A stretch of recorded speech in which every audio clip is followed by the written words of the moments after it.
My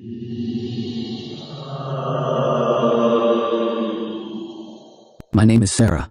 I am a third-year student at Crestwood University, a place famous for its beautiful campus and, strangely, its ghost stories. Until last semester, I never believed in ghosts. I thought all the spooky tales people shared were just jokes to scare the new students. That was until I experienced something myself. Crestwood is an old university, over 150 years old.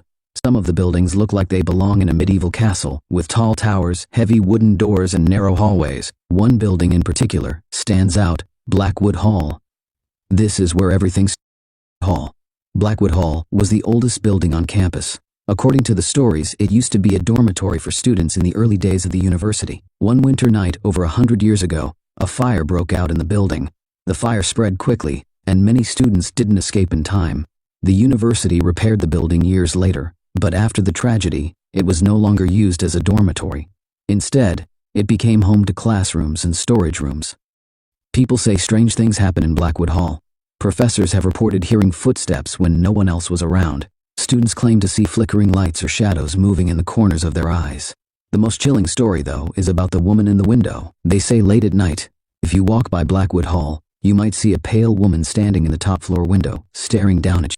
I thought it was all nonsense, until I had to take an evening class in Blackwood Hall. The night class last semester, I signed up for a history course that met twice a week from 7 to 9 p.m. The class was held in room 306, on the third floor of Blackwood Hall. At first, I didn't think much about it. I was excited to learn about ancient civilizations, and the professor, Dr. Miller, was one of the best in the department. The first few classes were normal. The building was old, but I didn't feel scared or uncomfortable. I even joked with my friend Lisa, who was in the same class, about the ghost stories. She was more superstitious than I was and hated the idea of being in Blackwood Hall. One evening, halfway through the semester, Lisa couldn't make it to class because she was sick. I went alone. That night, something felt different. The first sign when I arrived, the hallway was unusually quiet. Normally, other students would be chatting or rushing to their classes, but this time, it felt like I was the only person there. The air was colder than usual, even though the heating system was on. I shrugged it off, thinking I was just imagining things because Lisa wasn't there to keep me company. During the lecture, I started to feel uneasy. I kept glancing at the window at the back of the room, even though there was nothing there. It felt like someone was watching us from outside. I told myself I was being silly. How could anyone be outside on the third floor? But the feeling wouldn't go away. At the end of the class, Dr. Miller announced that we'd have a group project and assigned U.S. partners. I was paired with a guy named Ethan. We decided to stay after class to plan our project, since it was due in 2 weeks. Alone in the hall, Ethan and I moved to a corner of the room to talk. After a while, I noticed it was almost 9:30 p.m. The building had emptied out, and even Dr. Miller had left. Ethan suggested we head to the library to finish planning, so we packed up and started walking down the hallway. That's when we heard it. Footsteps. Slow, deliberate footsteps coming from the stairwell behind us. We froze and turned around, but no one was there. Ethan laughed nervously. Probably just someone heading out late, he said. But when we started walking again, the footsteps followed. We stopped again, this time listening carefully. The footsteps were heavier now, echoing in the empty hall. My heart was racing. Let's just go. We hurried to the stairs and started descending. Halfway down, I heard it again, this time, a faint whisper. It sounded like a woman's voice, but I couldn't make out the words. I grabbed Ethan's arm. "Did you hear that?" I asked. He nodded, his face pale. "Yeah, let's get out of here." We practically ran down the stairs and out of the building. Once we were outside, I felt a little better. Ethan tried to brush it off, saying maybe it was the wind or an old pipe making noise. I nodded, but deep down, I wasn't convinced. The research the next day, I couldn't stop thinking about what happened. I decided to look up the history of Blackwood Hall. In the library archives, I found an old article about the fire. It mentioned a student named Eleanor Marsh who had died trying to save her roommate. She was trapped on the third floor and was one of the last people to die in the fire. Some students believed Eleanor's spirit never left the building. That night, I told Lisa and Ethan what I had found. Lisa freaked out and refused to go back to Blackwood Hall. Ethan, however, was curious. "We should check it out," he said. "See if we can find any." At first, I thought he was crazy, but part of me wanted answers too. So, the following weekend, we decided to return to Blackwood Hall at night. The encounter, we waited until 10 p.m. when the building was completely empty. Armed with flashlights and a camera, We snuck inside. The halls were eerily quiet, and every sound seemed amplified. I felt the same cold, uneasy air as before. We headed to the third floor, where room 306 was located. As we walked, I couldn't shake the feeling that we were being followed. Suddenly, Ethan stopped and pointed. At the end of the hall, a shadow moved quickly, like someone darting into a room. "Hello?" Ethan called out, but there was no answer. We cautiously approached the spot where the shadow had disappeared. The door to the room was slightly ajar. Ethan pushed it open, and we shone our flashlights inside. The room was empty except for some old desks and chairs. Then we heard the whisper again. This time, it was clearer. "Help me." I felt a chill run down my spine. The voice sounded like it was right behind me. I turned around, but no one was there. Ethan looked just as terrified as I felt. "Let's get out of here," he said. As we turned to leave, the door slammed shut. I screamed, and Ethan started banging on the door, trying to open it. The temperature in the room dropped, and the lights on our flashlights flickered. In the dim light, I saw something, a figure standing near the window. It was a woman, her face pale and sad, her hair damp and clinging to her face. She raised a hand, pointing at us. Then, just as suddenly as it started, everything stopped. The door creaked open, the air warmed, and the figure was gone. Aftermath. Ethan and I never talked about what happened that night. We agreed to drop the project and take a failing grade if necessary. I avoided Blackwood Hall for the rest of the semester. To this day, I'm not sure what I saw. But one thing is certain, I'll never forget the look in that woman's eyes. It wasn't anger or malice, it was sorrow, like she was trapped and couldn't find peace. And now, every time I walk by Blackwood Hall, I can't help but glance at the third-floor window, half expecting to see her staring back. The university was a place of history, its reputation grounded not only in academic excellence, but also in the legends that swirled around its oldest buildings. Among them, none were as infamous as Blackwood Hall, an imposing structure that stood at the heart of campus. Its architecture was Gothic, with towering spires and narrow windows that seemed to watch anyone who passed. Time had darkened its stone walls, ivy crawling up its sides as though nature itself sought to conceal the secrets it harbored. Blackwood Hall had been built as a dormitory in the late 1800s when the university first opened. It had housed hundreds of students over the years, serving as a symbol of growth and opportunity, but its legacy was forever marred by the tragedy of the Great Fire. Over a century ago, one cold winter night, a fire broke out in the building. Flames swept through the upper floors with terrifying speed, trapping students as they slept. Many escaped, but others were not so fortunate. Some leaped from windows in desperation, others were lost to the smoke and fire. The exact number of victims was never confirmed, but one name, in particular, remained tied to the event. A young woman who had reportedly tried to save her roommate, but perished in the process. After the fire, Blackwood Hall was rebuilt, but it was no longer used as a dormitory. Instead, it was converted into classrooms and storage. Despite the renovations, stories of hauntings began to surface almost immediately. Students and staff alike spoke of hearing footsteps in empty hallways, voices whispering from unseen mouths, and shadows flitting across walls where no one stood. The most enduring tale, however, was that of the woman in the window. Late at night, passers-by claimed to see a pale figure standing in the top-floor window, her eyes filled with sorrow as she gazed out at the campus below. Generations of students dismissed these stories as myths, entertaining but ultimately harmless. Blackwood Hall was an old building, they reasoned, prone to creaks and drafts. But even the most skeptical couldn't entirely ignore the building's eerie atmosphere, the cold that lingered on its upper floors, the way the lights flickered inexplicably, and the oppressive silence that filled its empty halls late at night. These were harder to explain away. One semester, a history class was scheduled in Blackwood Hall, specifically in room 306 on the third floor. It was an evening class, running from 7 p.m. to 9 p.m. At first, the students who attended saw the building as little more than an atmospheric backdrop to their studies. The professor's engaging lectures and the class's intriguing subject matter made it easy to overlook the unsettling quirks of the. Yet, as the weeks went on, the unease began to creep in. The air on the third floor always felt colder than the rest of the building, even when the radiators were on full blast. The lights in the hallway outside room 306 flickered often, and the sound of footsteps echoed faintly, even when no one else seemed to be there. Students began to notice other peculiarities, shadows that shifted without a clear source, the sensation of being watched, and the occasional soft whisper that seemed to come from nowhere.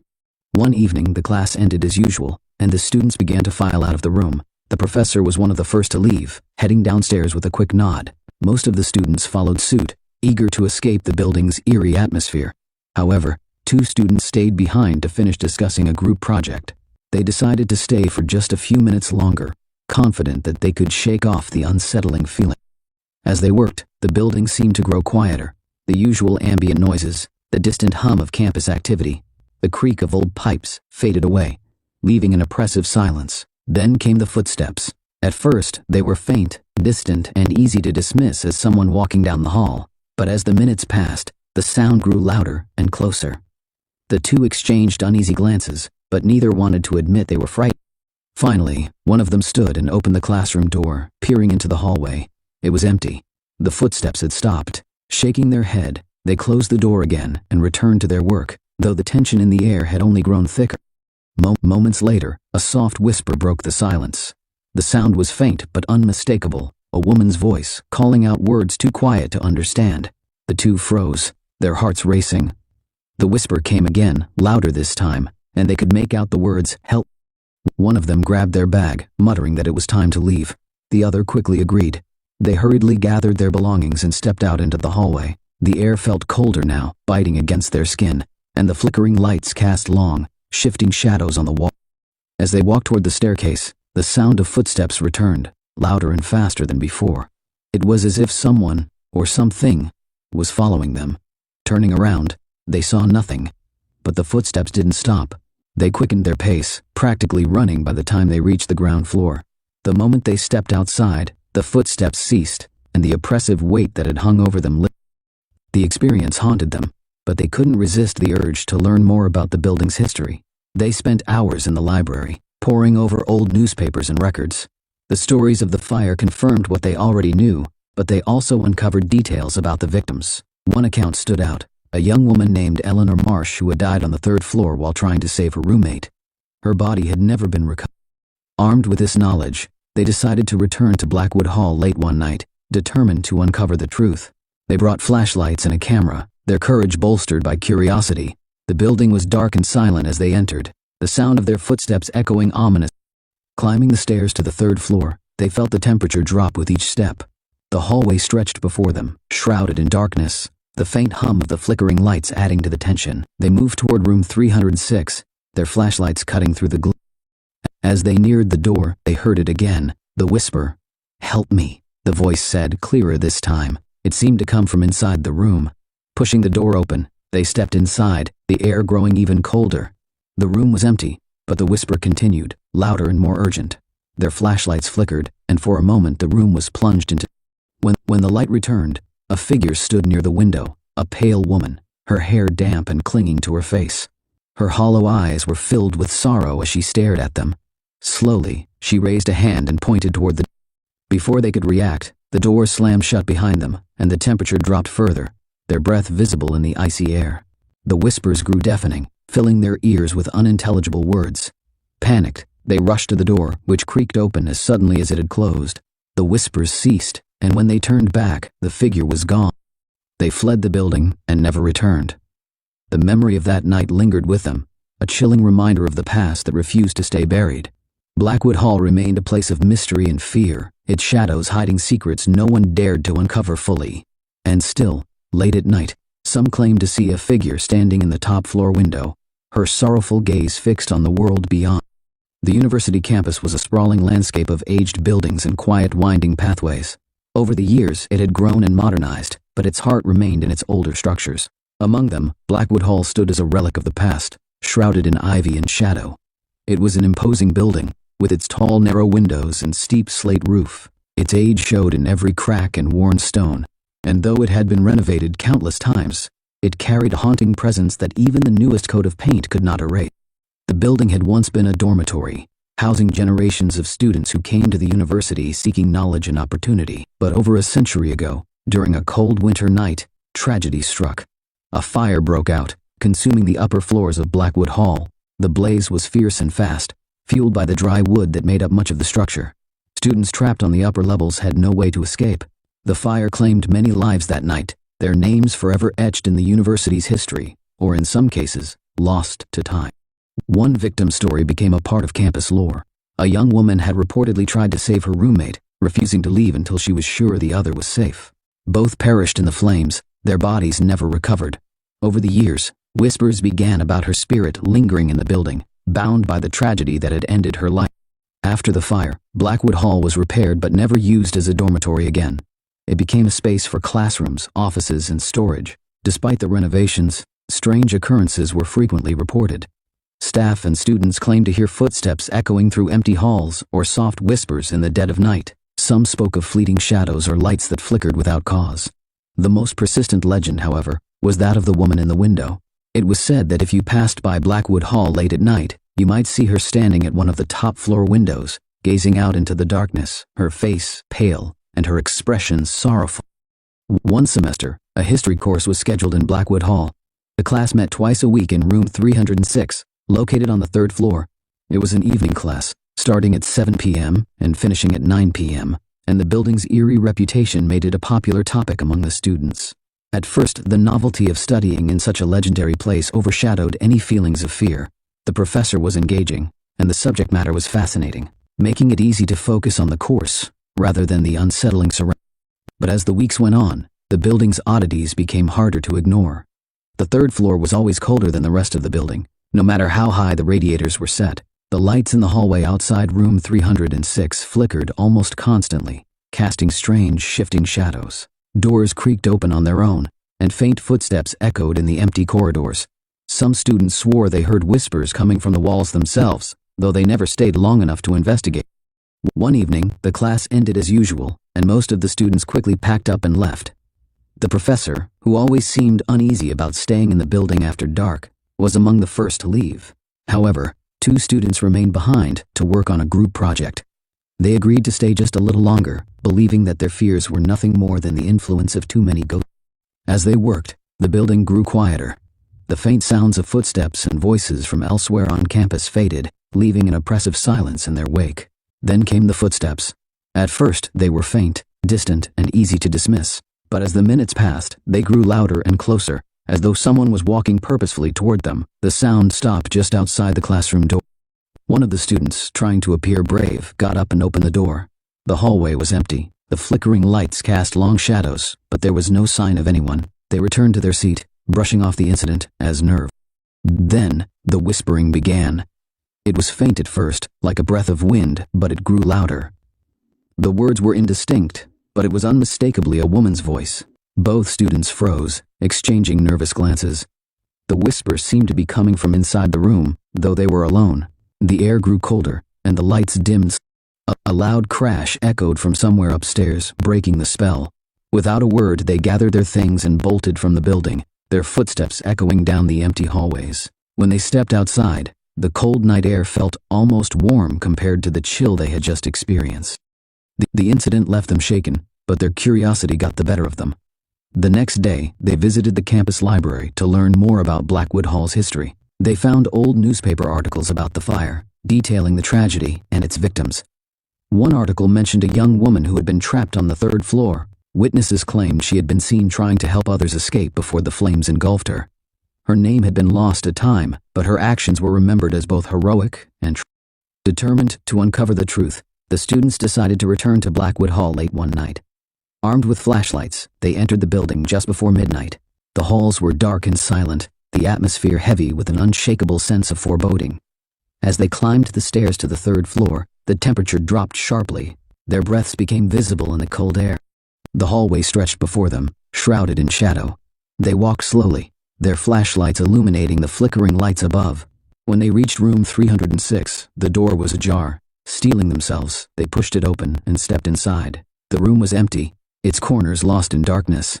The air was icy, and the oppressive silence pressed down on them. Then the whispers returned. This time they were louder, clearer. "Help me," the voice said, the words distinct and filled with sorrow. The students shone their flashlights around the room, searching for the source of the voice, but found nothing. Suddenly, the door slammed shut behind them with a deafening bang. The room grew colder, the chill so intense it felt like it was sinking into their bones. Their flashlights flickered, and in the dim light, they saw her. A figure stood by the window, a woman, her form pale and translucent. Her hair hung limply around her face, and her hollow eyes seemed to pierce through them. Slowly, she raised a hand and pointed toward the door. The flashlights went out completely, plunging the room into darkness. Panic set in as they fumbled for the door handle. When it finally opened, they burst into the hallway and ran, their footsteps echoing all the way down the stairs. The whispers followed them until they stepped outside, where the night seemed to swallow the sound. They never returned to Blackwood Hall after that night. The experience left them haunted, and they avoided even walking near the building. The story spread among their peers, adding another chapter to the legend of Blackwood Hall.